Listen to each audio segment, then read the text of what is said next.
कुछ और था। अब कलयुग में स्ट्रक्चर हमारी पृथ्वी का कुछ और हो गया है। अभी 70 साल पहले भी पाकिस्तान भारत का अंग था। नेपाल 100 साल पहले भारत का ही अंग था। कंबोडिया, अफगानिस्तान, ईरान, इराक सब भारत के समय के अनुसार अंग थे। ऐसे वृंदावन का, ब्रज का विकसित स्वरूप था, बड़ा स्वरूप था, जिसे हम आज वृंदावन कह रहे हैं। इतना ही नहीं था, नंदगांव भी वृंदावन था, गोवर्धन भी वृंदावन था, बरसाना भी वृंदावन था। मथुरा का बीच में आना ये गोकुल को पृथक करता था। ये जो एरिया है उत्तर का, पश्चिम का, ये पूरा मिला हुआ एक वृंदावन, कामवन तक वृंदावन था। और यहाँ पर जितनी भी लीलाएं ठाकुर जी की हुई है वो सब इसी नाम से अभिव्यक्त है कि वृंदावन में हुई है। इतना बड़ा वृंदावन था। तो इतने बड़े वृंदावन में अगर ठाकुर जी के पिता श्री नंद बाबा की अनेकों गौशालाएं हों और उसमें अनेक गौशालाओं में 9 लाख गौएं रहती हो, सब मिला करके, तो कौन सी बड़ी बात है? 9 लाख की धेनु नंद बाबा घर, धेनु ना नियुते प्रागा विप्रेभ्यः समलंकृते। ब्राह्मणों को सजा करके गौओं को उनकी सींगों में सोने की सींगोटी लगा करके, गाय के चरणों में खुर में चांदी लगा करके, पूंछ पर मोती की माला लटका करके, गले में शुभ्र धागा डोरा पहना करके और गाय के लिए 1 साल का चारा साथ में दे करके तब नंद बाबा ने ब्राह्मणों को, गौओं को दान किया। इसलिए गौदान का बड़ा विशेष महत्व है। गौदान भी हो, भूमि दान भी हो, स्वर्ण दान भी हो, अन्न दान भी हो, ये 4 दान प्रमुख माने गए हैं। जिसकी जितनी सामर्थ्य है उसको करते रहना चाहिए। गौदान 1, भूमिदान 2, अगर है तो जमीन पर विद्यालय, मंदिर, औषधालय बनवा करके उसकी सुव्यवस्था भी चलती रहे, ऐसा प्रबंध करो। ये भूमिदान है, सामर्थ्य के अनुसार, जबरदस्ती नहीं है, लेकिन अगर है तो जरूर दो। वो सारी भूमि को तुम बटोर करके ले तो जाओगे नहीं साथ में, भूमि जाएगी नहीं साथ में, तो उसको सत्कर्म में भी लगाओ। और आजकल की स्थिति तो ये अपने माता पिता के घर में ही बहू सास ससुर को निकाल के बाहर कर देती है। मेरा घर है, तुम कैसे रह लोगे यहाँ में? बताओ। अपने घर में वृद्ध रह नहीं पा रहे हैं, ये कितनी बड़ी विडंबना है। इसमें कुछ वृद्धों की भी गलती है, सब कुछ बांट बैठे, सब कुछ दे बैठे। और एक गलती और बहुत बड़ी है, मैं निवेदन करूंगा, माता पिता ने अंग्रेजी विद्यालयों में बच्चों को पढ़ा करके उनकी बुद्धि को खराब करा दिया। जब तक सरस्वती शिशु मंदिर में बच्चे पढ़ते थे, भारतीय सरकारी स्कूल में बच्चे पढ़ते थे, बच्चों में कोई दुर्गुण और इस प्रकार की गलत आदतें नहीं थी। पाश्चात्य संस्कृति से प्रभावित विद्यालय और शिक्षा का परिणाम है कि बच्चों की बुद्धि अव्यवस्थित होने लगी। जो हुआ सो हुआ, अब तो ठीक कर लो, गई सो गई, अब राख रही को। वृंदावन बिहारी लाल की। गौओं का दान, स्वर्ण दान स्वर्णदान ऐसा है कि कोई बहुत बड़ा पाप बन गया हो, उसके परिणाम स्वरूप हमारे कुल में, हमारे परिवार में, हमारे कुटुंब में सुख की अनुभूति नहीं हो पाती है। पितृश्रमों का कोई दोष हो जाता है, अपराध बन जाता है हम लोगों से, उस समय पर कुछ पूजा करा करके, कथा करा करके, भागवत की 7 दिन में सबको बुला करके यथाशक्ति प्रणाम करके जो बन सके स्वर्ण ब्राह्मण को, अपने पुरोहित को भेंट करना चाहिए। उससे वो पाप जो बना था वो नष्ट होता है और व्यक्ति शुद्ध होता है। स्वर्णदान इसलिए किया जाता है। और चौथी वस्तु अन्नदान है। अन्नदान तो हर वर्ष हर व्यक्ति के द्वारा अपने परिवार से करना ही चाहिए। एक बात और ध्यान रखना, अन्न हो या भूमि हो, गौ हो या स्वर्ण हो, इन दान को लेने का अधिकार केवल ब्राह्मण को है। ये वो समझना कि बनिया पहुंच जाए साहब दान तो हम ले लेंगे, तो कह दो हम ले लेंगे, ऐसे नहीं। दान लेने का अधिकार ब्राह्मण का है। क्यों? बोले ब्राह्मण किसी अन्य माध्यम से कुछ और नहीं कमाता सिवाय पाठ पूजा के।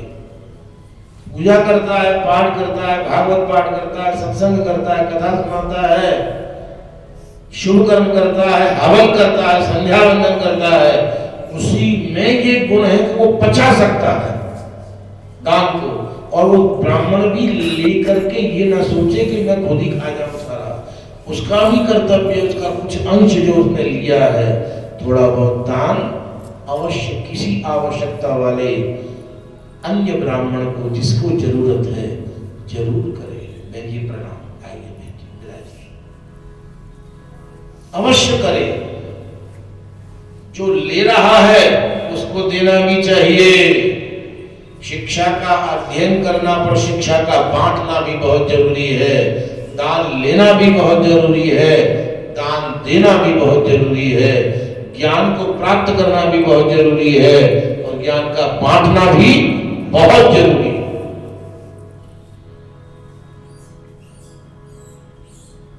आगंतुकों का भी ध्यान रखो, अतिथियों का भी उत्सव में ध्यान रखो। जो आ रहे हैं उनकी व्यवस्था भी ठीक हो, भोजन भी व्यवस्थित हो, सब संतुष्ट प्रसन्न रहे, उत्सव के समय ध्यान रखना चाहिए। सबको नंद बाबा ने नंद महोत्सव में श्री कृष्ण बलराम के प्रकट होने की खुशी में वस्त्र दिए, रत्न दिए, चांदी दी, स्वर्ण दी। जो अपने कुटुंबों के लोग थे और जो अन्य ब्रजवासी जन थे और जो गरीब लोग थे, सबको बांटा। हम वाहवाही लूटने के लिए अपने समकक्ष व्यक्तियों को तो बांट देते हैं। शादी में चांदी के गिलास बांट रहे हैं, चांदी के सिक्के बांट रहे हैं, लेकिन जो गरीब है बेचारे वो ऐसे के उनको भोजन भी पूरा नहीं मिल पा रहा है।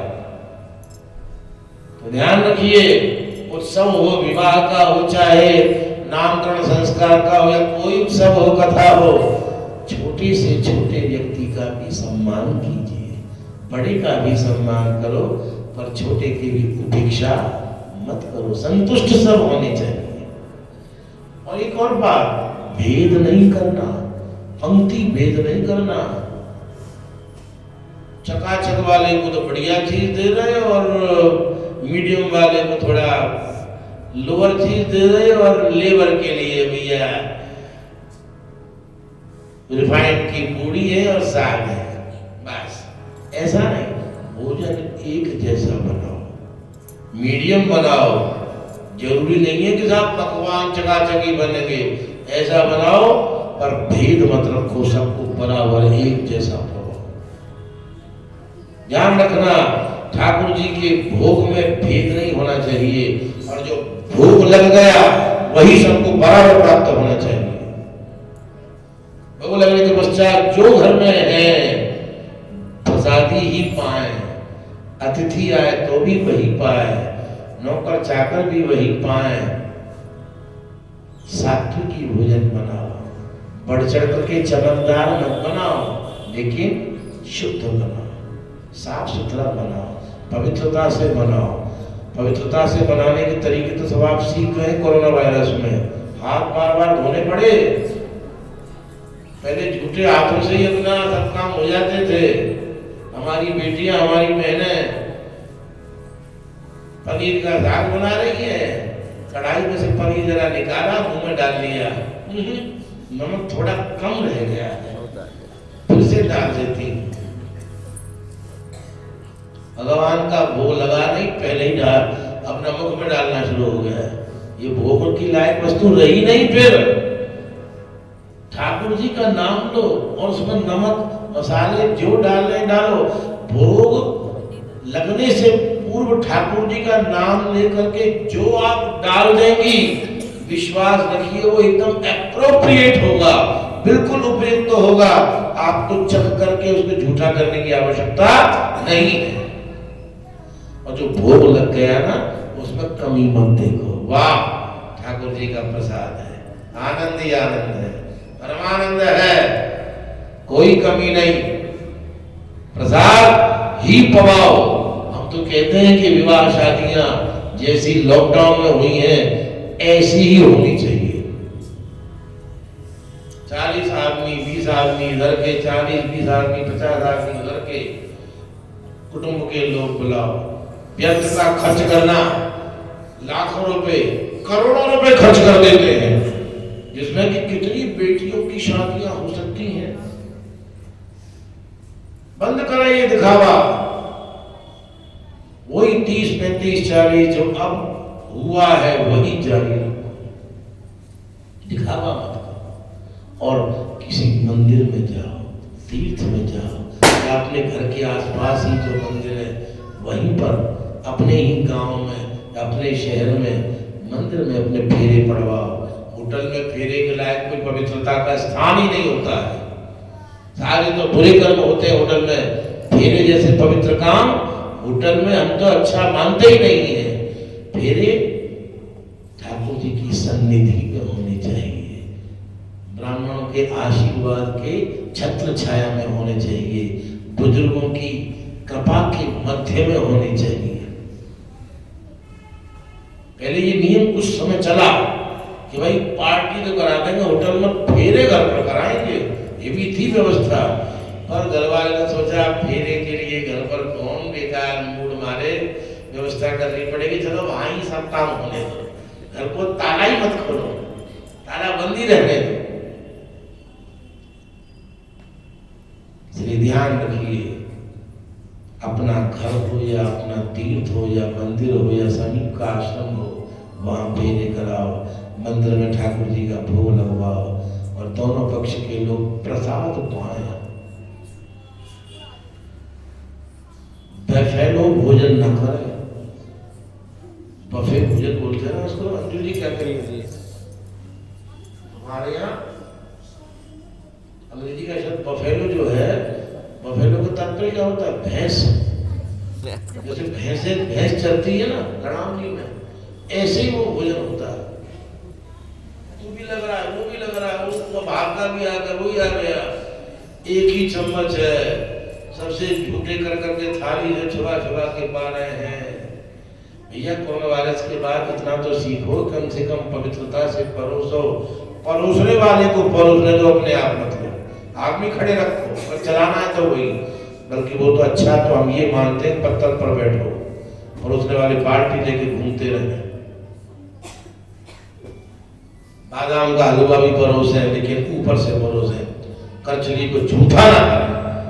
पत्थर से 4 इंची कम से कम दूर पूड़ी, सब्जी, चावल, मीठा, रायता, जो कुछ है 4 इंची ऊंचा रहना चाहिए।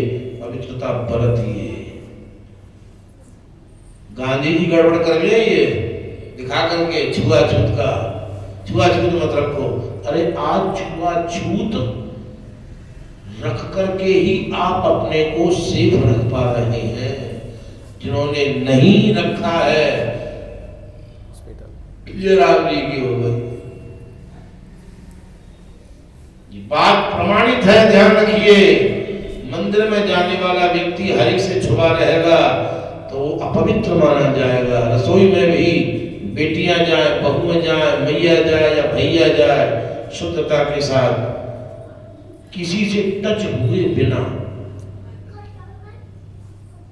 भोग बनाए लगाए।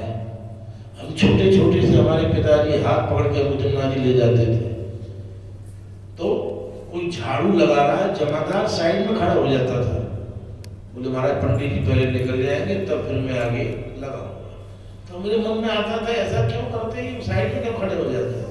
मैं बचपने की बात पूछ बैठा पिताजी से, बोले बेटा ये भी ठीक है और हम भी ठीक है, परंतु मध्य में निकट आने में जो दोष है वो बीमारियां संक्रमित होती हैं। दूसरे के मन के बीमारी का तात्पर्य केवल रोग नहीं है, मानसिक बीमारियां भी है। जो जैसा काम कर रहा है उसकी प्रकृति में वो दोष आ जाता है, और प्रकृति में दोष आने से और वो किसी से स्पर्श करता है तो वो ट्रांसफर होती है, संक्रमित होती है बीमारी। दूसरा पवित्र व्यक्ति भी अशुद्ध हो जाएगा, अपवित्र बन जाएगा। इसलिए उसके लिए वो काम करना उसके लिए ठीक है, तुम्हारे लिए अपना काम शुद्धता से करना तुम्हारे लिए ठीक है। ध्यान रखिए इस बात को। हमारी बहन भोजन बनाए तो मुंह झूठा न करे। एक और बात, हमारी बहन बेटियां भोजन बनाए तो चप्पल पहन के ना बनाए, जूतियां पहन के ना बनाए। ठीक है ठंड बहुत ज्यादा है, टाट की बनी हुई वस्तुएं पैर के लिए आती हैं, उनको पहन लें। कपड़े की बनी हुई भी आती हैं जिनमें चमड़ा नहीं होता है, उनको पहन लें और उनको पहनकर रसोई में खड़ी हो। नीचे कुछ बिछा लें प्लास्टिक का, ठंड नहीं लगनी चाहिए। अरे मोजे पहन लें, बहुत अच्छा है, लेकिन ये कैसा है, ये तो फलाहारी चप्पल है, घर के लिए घूमने के लिए है, ये अपवित्र नहीं होती है। जैसे एकादशी के फल शुद्ध रहते हैं ऐसे हमारी चप्पल भी शुद्ध रहती है। चप्पल चप्पल है, चप्पल फलाहारी कैसे हो जाएगी। चप्पल जूते घर के बाहर रहने चाहिए, चाहे आपके हो चाहे किसी अतिथि के हो, उनको लाना बिल्कुल निषेध। अपने ड्राइंग रूम में लोग चप्पल पहन करके प्रवेश कराते हैं लोगों का, ये प्रथा अब नहीं रहनी चाहिए। जब तक हुई तब तक हुई। इस लॉकडाउन के बाद में ध्यान रखो, जो आए चप्पल जूते बाहर उतारे, बाहर पैर को साफ करने की कुछ ना कुछ मैट होनी चाहिए जो पैर पहुंच करके स्वच्छ हो करके, और बाहरी नल लगा होना चाहिए, हाथ धो करके कुल्ला करके, जैसे आप क्या कहते हैं इसको, सैनिटाइजर। हम तो कहते हैं अगर हाथ धो लो तो जरूरत नहीं है सैनिटाइजर की, उसमें बदबू आती है। ये पवित्र चीज थोड़ी है। ठीक है आपने कोरोना वायरस से बचने के लिए इसका प्रयोग किया है, लेकिन हाथ धोएंगे पैर धोएंगे तो इससे बड़ा सैनिटाइजर कुछ और है ही नहीं। गुरुद्वारे में आप जाते हैं, हमारी बहन बेटियां चप्पल जूता दूर उतार करके जब प्रवेश करती हैं, द्वार पर पानी बहता रहता है नीचे, ऑटोमेटिकली आपके पैर धुलेंगे ही, आपको निकलना ही वहां से पड़ेगा। उसके बाद में मैट बिछा रहेगा, पैर अपने आप आपके पुछ जाएंगे, आप शुद्ध हो जाएंगे। मंदिर गुरुद्वारे पवित्र रहे, बहुत अच्छी बात है, पर आपका घर भी मंदिर बनना चाहिए। वृंदावन बिहारी लाल की। गोप्यस्तुभिश्च मणिकुंडल निष्कंठ चित्रांबरा पथचकाच्यतमाल्य वर्षा नंदालयम सबलया प्रतितीर विरेजुर व्यालोल कुंडल पयोधर हार शोभा। गोपियां सज धज करके नंद बाबा के महल में पहुंची, बधाई दी, मैया तेरो चिरजीव गोपाल। यशोदा मैया तुम्हारा लाला चिरंजीवी हो, आशीर्वाद दे रही है। प्रमाण भी मौजूद है मूल भागवत में, ताशिष प्रेम जाना चिरम पाही थी बालकी। तुम्हारा बालक खूब प्रसन्न रहे, हृष्ट पुष्ट रहे, स्वस्थ रहे, ज्ञानार्जन करे, विद्याध्ययन करे, ज्ञान का वितरण करे, पराक्रमी हो, विशुद्ध विवेकी हो, कल्याण करे सबका, धर्म का अनुसरण करने वाला हो। ये आशीर्वाद अपने बच्चों को हर जन्म दिवस पर दिलवाइए। ब्राह्मणों को बुला करके यह आशीर्वाद स्वस्ति वाचन में मिलता है, वेद की पाठ में मिलता है, नारायण कवच में मिलता है, राम रक्षा स्तोत्र में प्राप्त होता है, सुरक्षा भी होती है। इसलिए बच्चे आवाज ना करें, बिल्कुल आवाज नहीं बच्चे।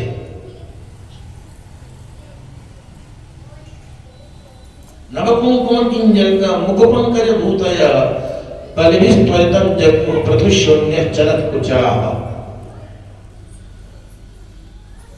मालती के पुष्पों को लगा करके गोपियां नंद बाबा के महल में जाकर के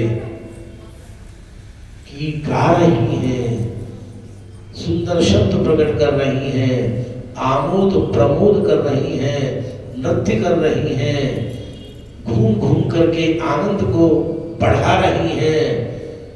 तदिक्षीर कृतांबो भी हरिद्रा चूर्ण तैलात् भी सिंचन्त्यो जनमुज्जगो। दही में हल्दी मिला करके आनंद हर्ष प्रकट करने के लिए एक दूसरे पर छींटे दिए जा रहे हैं, माथे पर बिंदी लगाई जा रही है, अपार हर्ष का विषय है। धक्का मुक्की नहीं, स्वयं आनंद होता है।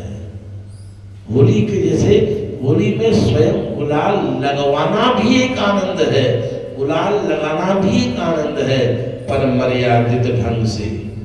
ध्यान रखो, छोटे जब बड़ों को गुलाल लगाएं तो चरणों में गुलाल भेंट करें,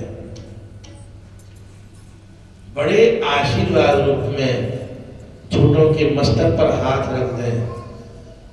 एक हर जगह पर हमारे धर्म में ध्यान रखिए, आनंद को प्रकट करते समय भी मर्यादा का पालन होना चाहिए।